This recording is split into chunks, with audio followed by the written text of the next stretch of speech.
shot by Buddha. Facebook Gaming in the building. Into the end zone! Five Nation, stand up! Man, what y'all think about this new look Tennessee Titan offense, though? Anthony Hill Jr. in the middle. Push down Cody Barton. Jackie Marshall down here. All right. So now that I showed y'all this,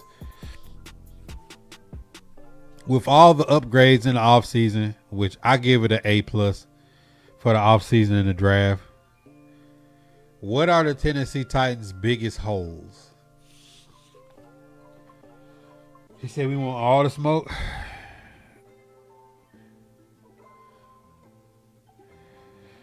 That's fire stat.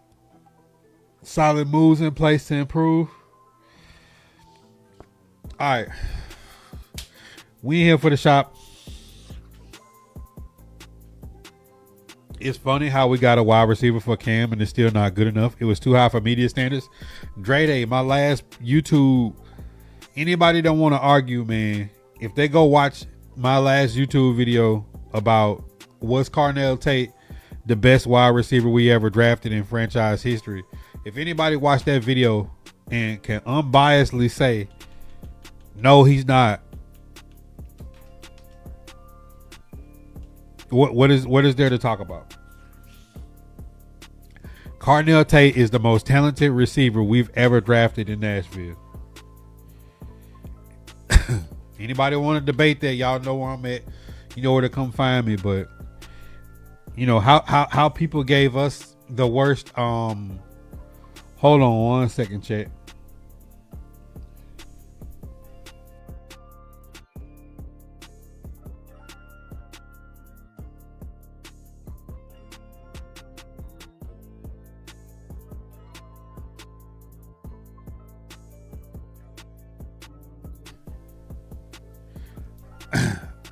Who can honestly say Carnell Tate, Calvin Ridley, Wan'Dale Robinson, Chimere DK, Alec Ayomaner, not Ty Montgomery, not KJ Osborne, not Bryce Oliver, not Xavier Restrepo.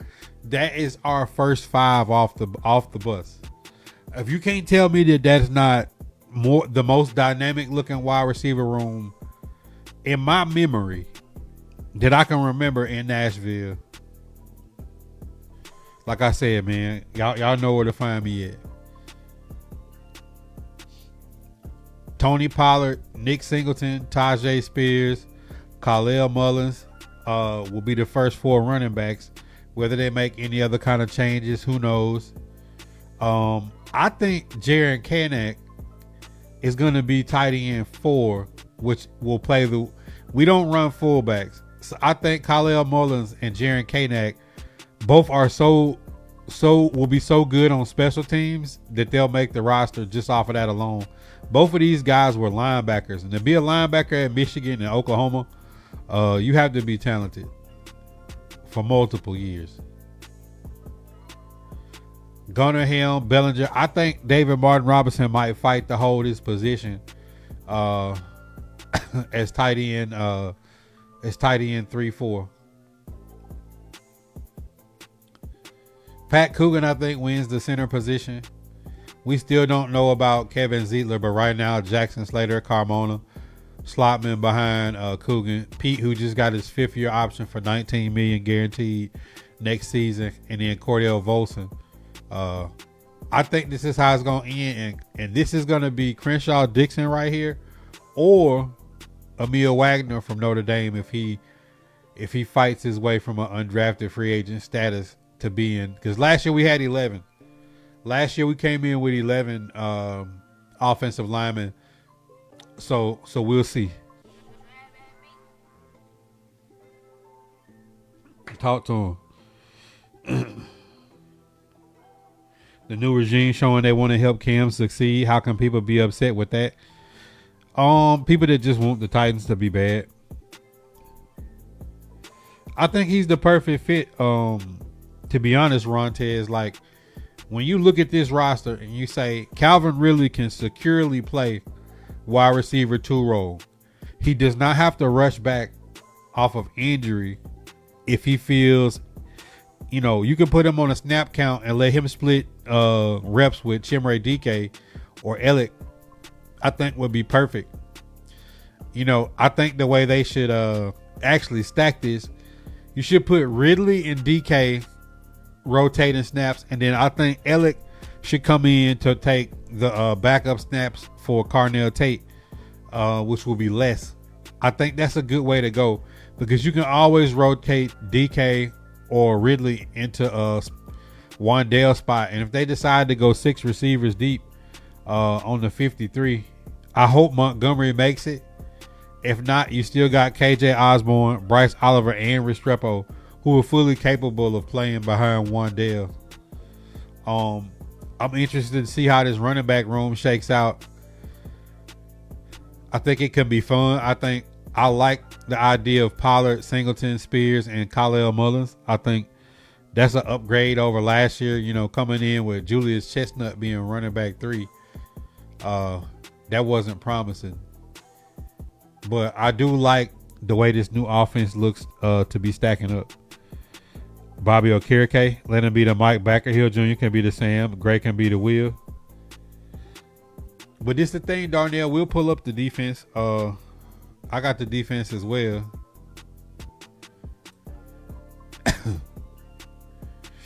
I got the defense as well. And when you look at the defense, Anthony Hill Jr. next to Cedric Gray, you got Cody Barton Steele, James Williams, Mahmoud Diabate.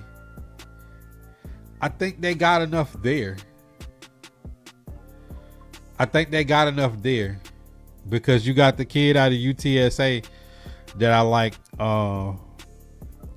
that I hope, you know, flirts around the bottom of the roster as a practice squad guy or a teamer.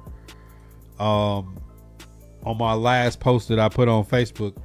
But, you know, Jeffrey, Franklin Myers, Solomon Thomas, Jordan Elliott, Jackie Marshall in a spell role down here.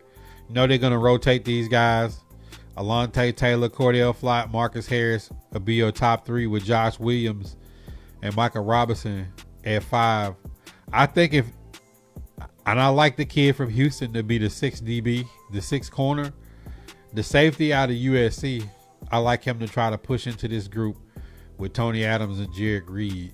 So I think if it's one position I want to upgrade, even though we do have Kevin Winston and Amani Hooker, I think safety. I think we can add depth in the secondary for sure.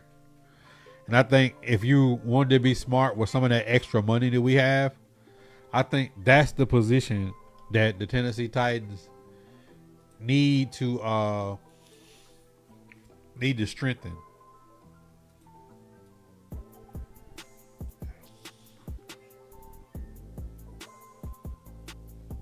Exactly, Steve. All right, so I just had it in my history.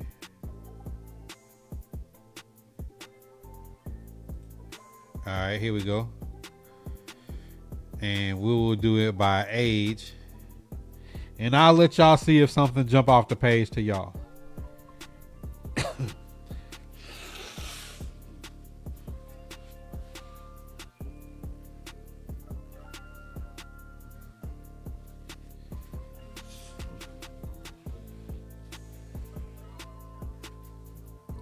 I don't think they're sharing Dre Day. I think that's as DK not being a starting wide receiver right now, I think it makes all the sense in the world to let him handle the special teams role by himself. But you know, if he needs to spell, Nick Singleton would be a perfect person to put into that role. I mean, Cesar, have you not seen the recent videos Cam Ward has gotten in better shape? That's an obvious thing that Robert Saleh was on him about coming into the Titans. He said there's no safeties in free agency. It'll have to be a trade. Not necessarily, because a lot of players will be getting cut between now and June 1st. These are the safeties, and I always do it by age. Melon Famu as a young safety. Taylor Rapp.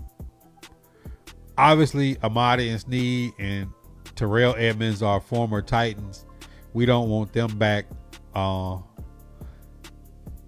Mike Edwards would have obviously Kansas City ties. Jamal Adams, a former Titan. Xavier Woods, a former Titan. Going down this group, I like the undrafted free agent safety from USC. I hope he gets into the mix, and the Titans just have to have their eye open for people that are going to be cut and released, because it's not as if you have your starters and you have your rotational guy in Adams. I just don't want to get back into a situation like we was last year around the 49er game. We just had no depth at all at safety. I think we had 3 safeties hurt in one game. And then when you look at defensive backs, I like the kid Hutchins from Houston. That's an undrafted guy coming in. But, you know, with Amar Davis, obviously a former Titan.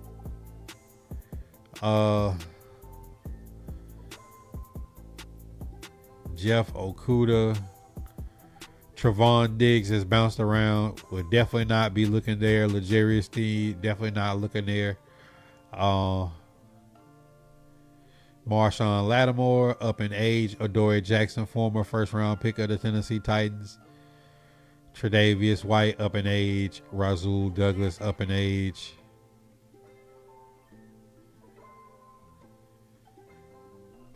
I ain't gonna lie. If I was looking at free agents, the safety would have to be Melifonwu. And of all these corners, I'm not excited about anybody. As much as I hate to say it, I could have Amar Davis back, but he's going to have to be like cornerback number 7. Because last year was rough for Jayla Amar Davis. Battling back off an injury to get out there, and he was getting smoked. He was in position for every play. He just never made the play. So, I don't know.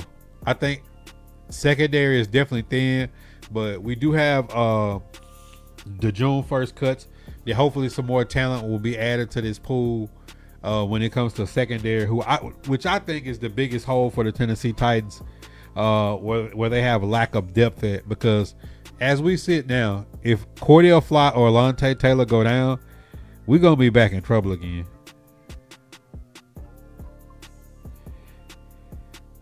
So jersey numbers out now. I seen some people, I'm pretty sure some people are trying to buy their numbers back though. I know they don't want to, but more good free agents may get us into the playoffs. I'm not even thinking about playoffs. I just want to see them put together strings of games where the offense, defense, and special teams all play well. Is it far-fetched to say that anyone who gets cut is... Yeah, that's far-fetched because some of these teams don't have the money. Like, all right, let's look at this realistically. The Tennessee Titans have more cap space than any team in the NFL. Some of these teams were in the negative on cap space and they have to pay their rookies. Some people have guys that are going to retire. You know, like Justin Simmons, who was formerly of the Atlanta Falcons, a longtime Denver Bronco. Some of these teams just won't be able to afford. So once you get your rookies in, they get their 53 set. Asking somebody to be safety 4 or 5 for the Tennessee Titans, it is not some stretch. It's not like that. That's not a stretch to say a guy can be a productive special teamer and a safety that can step in every now and then just because they got cut on June 1st. A.J. Brown is going to be a June 1st move. If we would have released Calvin Ridley, it would have been a June 1st move. You don't think a team would have picked up Calvin Ridley if we would have cut him June 1st to say, like, can Calvin Ridley be productive? Of course he can be productive. It's just all about where he fits into our roster. And knowing that Kevin Winston Jr. is a starting free safety, knowing that Amani Hooker just got paid last year as a starting strong safety, with Tony Adams being a rotational safety, if you put 3 safeties on the field and then Jared Reed being our fourth safety, and Mike Browns of the world, and the undrafted free agents that are trying out in rookie minicamp now.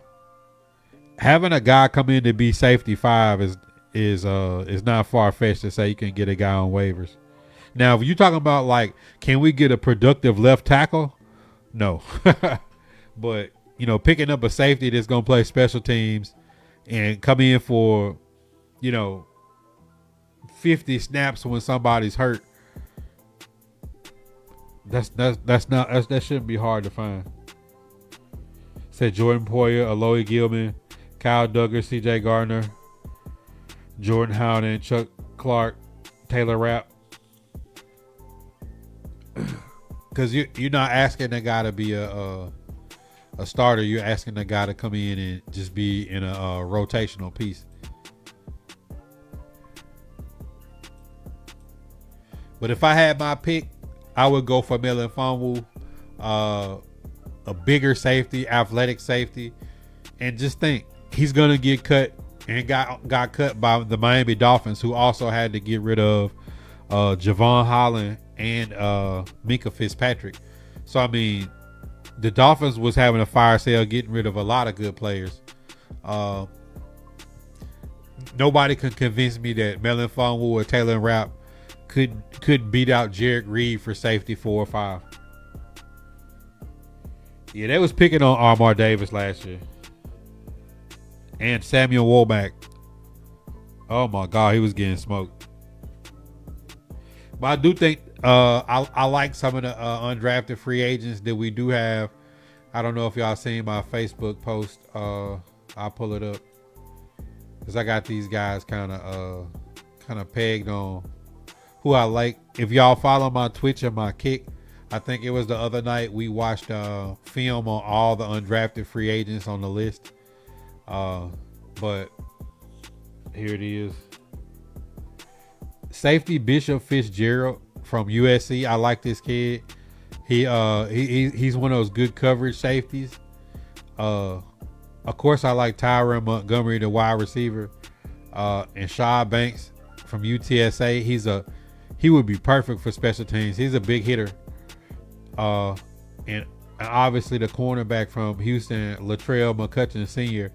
Like, there wouldn't be a lot to say if Latrell McCutcheon beat out Micah Robinson, or if Bishop Fitzgerald beat out Jared Reed, or Shaw Banks outplays Dorian Mausi. That's not hard to say that these guys can find their way on the 53 by beating out some of these guys.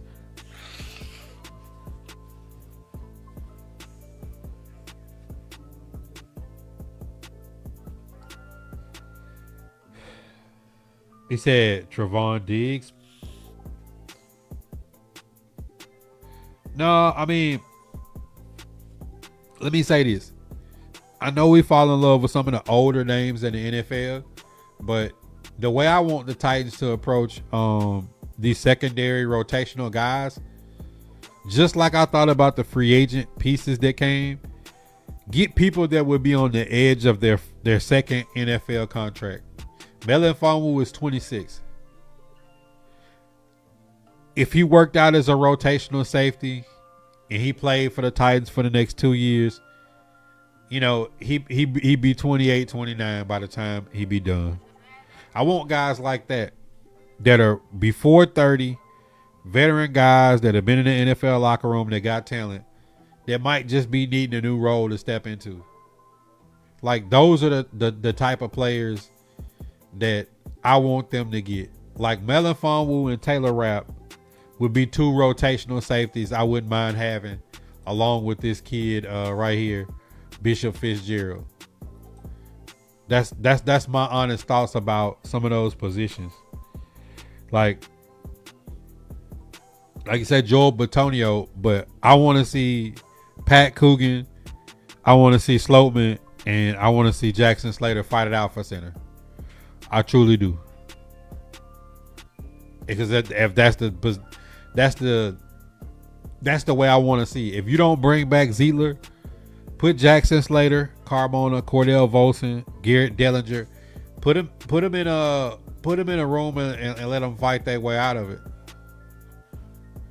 Cause see, if we keep reaching back to the, Kevin Zeitler and Joel Bitonio is 35 and 36.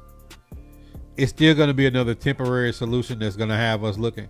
If we went out and assembled the Avengers for a coaching staff with Robert Saleh, with Dabo, with Gus Bradley, White Cotton, do y'all job and coach up some of this young talent and and turn some of this young talent into some decent rotational players for a roster. Show me you can actually coach. Show me you don't need to get veterans that you don't have to coach, or we're gonna be right back in the same position if we're not growing in-house depth. Diggs is 27, but I'm gonna tell you my problem with Diggs. Baggage. He's a Bama boy too. Now, mind you, for me to say I don't want a Bama boy, Diggs is 28. He'll be 28, 29 this season. It's the reason why the Cowboys let him go, and it's the reason why the Packers let him go. If we was bringing him in for depth, but I don't think Trevon Diggs is the person that's going to come in and be a locker room guy, comfortable with being cornerback 6. I don't think so. That's my honest opinion. You got it, from every person that Bergonzi has brought in to all the ones he sent out, is high character guys. It seems to be he's chosen nothing but high character guys, and with a culture like the Titans had, I'm not mad at it. So I don't think Diggs' personality would fit in the locker room. That's my honest to God thought about bringing in a Trevon Diggs.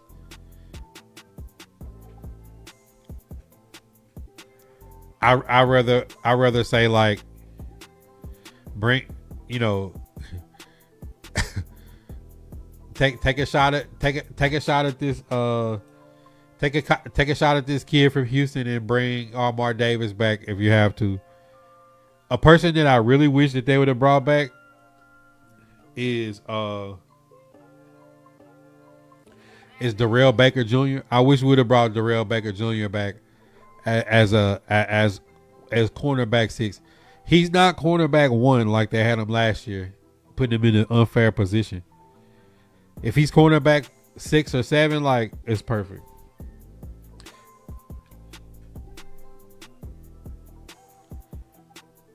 You see, I can see Fitz making the 53. He said, let's stay young and cheap. But I mean, Skoronski not going to be that expensive though. His 5th-year option next year is going to be $19 million. And by the time that they pay Skoronski, Dan Moore is going to fall off and they're going to draft a tackle. So it's the money going to even itself out on the offensive line. Because you got to think, if you draft Pat Coogan, Lloyd Cushenberry had a $55 million contract. Dan Moore has an $80 million contract. Both Pete and Latham is both first round draft picks. But the thing about it is, Dan Moore and Cushenberry money will be gone. We'll be exonerated of it next season. I'm pretty sure the Titans are going to draft a left tackle next draft. While everybody's going to be fighting for a quarterback or a receiver, I think the Titans are going to be looking for a left tackle. Jeff say Swiss cheese.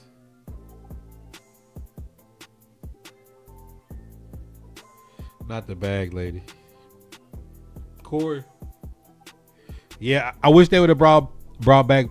To me, out of all Kair Elam, Armar Davis, all the different corners they tried, I thought Darrell Baker Jr.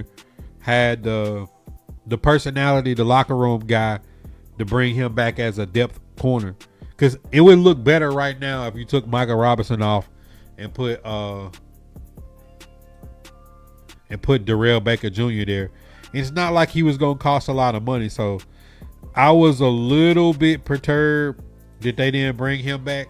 I mean, you look at this defense right here and say, you got Michael Robinson down here. If this was Darrell Baker Jr. behind Alontae Taylor, Harris in the slot, Cordell Flott, Josh Williams, there would be an upgrade over how we started last season after all the debacles hit. You know, L'Jarius Sneed, Chidobe Awuzie, Jarvis Brownlee Jr., Roger McCreary. We went down to nothing.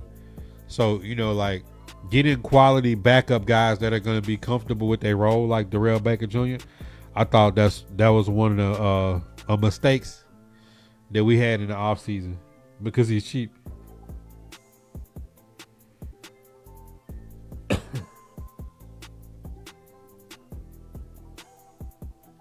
Say I hope Styles Jr. gets dropped. I had him on my draft board for the speed. But if you go look at tape of this kid from USC, Bishop Fitzgerald, he's got a nice tape.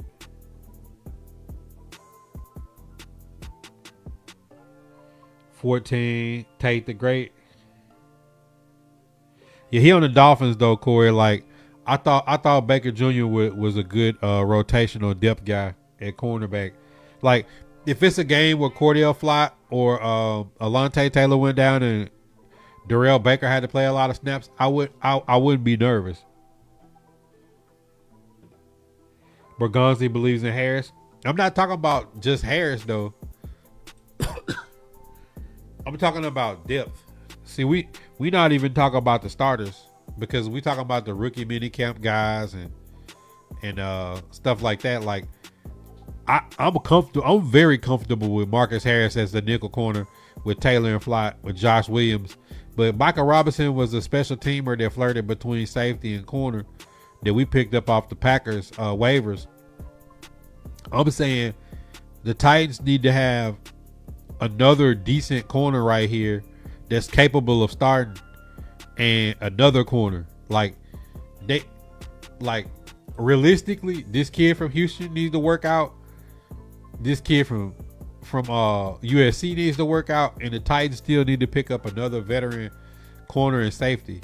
Last year, going like 18 deep in the secondary is just not. It's just not what you want to do. It's not a position you want to put yourself in. A lot of us wanted an extra draft pick to go after a defensive back in the draft, but you know, you in the position you in. They got to be smart and have some more depth in this defensive back room. I think that's the biggest hole on the Titans. Some people think it's interior offensive line. I don't think so. I think it's depth in the secondary.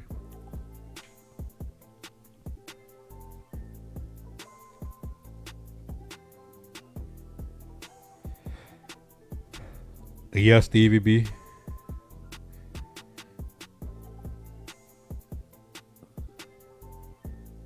Yeah, he signed with the Dolphins. Definitely need a left tackle in 27 though. Why am I noticing an uptick of Titans coverage? One, because of the coaches that they brought in. Two, Mike Vrabel's in the news for all the wrong things. Chad Brinker just stepped down. It's a lot going on. Titans drafted 2 first-round picks. We didn't get any coverage last year when we drafted a quarterback as the first pick overall. So, I mean, you got to think Tennessee Titans didn't even have a primetime game last year. Could it be the potential bright future or just hopeful? I think it's going to be a bright future in Nashville. One thing I do want to do, Jersey is definitely tough. One thing I do want to do, probably the next shop talk, is go over the whole AFC South, how their rosters look. I'm gonna have to do a little bit of research on it before I put that out. But that'll be some fun, like going over the Colts draft, the Jaguars offseason, and the Texans, who I think, if you're asking me in the division, Titans had an amazing offseason. Houston Texans quietly matched it.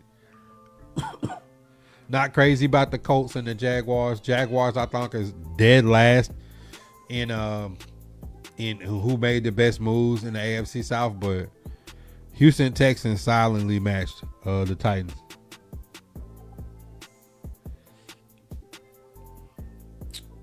She, what up? Aaron C, what up? But that's gonna be it for now. I might double back later on tonight and do another one if we go over the AFC. But like I said, I got to do a little bit of research. God first in the chat, man. And we out. Hit that subscribe, like, comment, share. Tap into the daily uploads at 7 a.m. Central Standard Time. If you missed the live streams, we got picture in picture. And if I don't get to any questions during the live streams or the pods, drop them in the comments. I'll make it part of the weekly mailbag. If you're following on the blue, smash those reactions. I know you're OG. Hit that like, comment, share, tap into the daily content that is the shop. If you're new to the shop, you definitely should be tapped in on the green. No ads, up to 50 emotes free for just being a follower. You do not have to be a supporter to unlock picture in picture, late night streams. Follow us on Kick. We also live on Twitch. Look out for the drops, as well as if you have Amazon Prime, it's free $99 to sub to the channel once a month. Don't let Jeff Bezos stick that money back in his pocket. If you don't use it on the shop, use it on another content creator that you like. I still call it Twitter, but follow us on X. We tweet back. Yo, if you missed the daily shop talks, make sure you tap in for the late night cap on the purple and the green. The Discord is always open. Outside of subs, donos, and cash apps, there's also another way to support the content. That's by grabbing a trucker hat, a bandana, hoodies, the classic barbershop, Vibe Nation, right out of the official merch store on Tactic, formerly known as Geeks Unleashed. Code Buddha at checkout to get a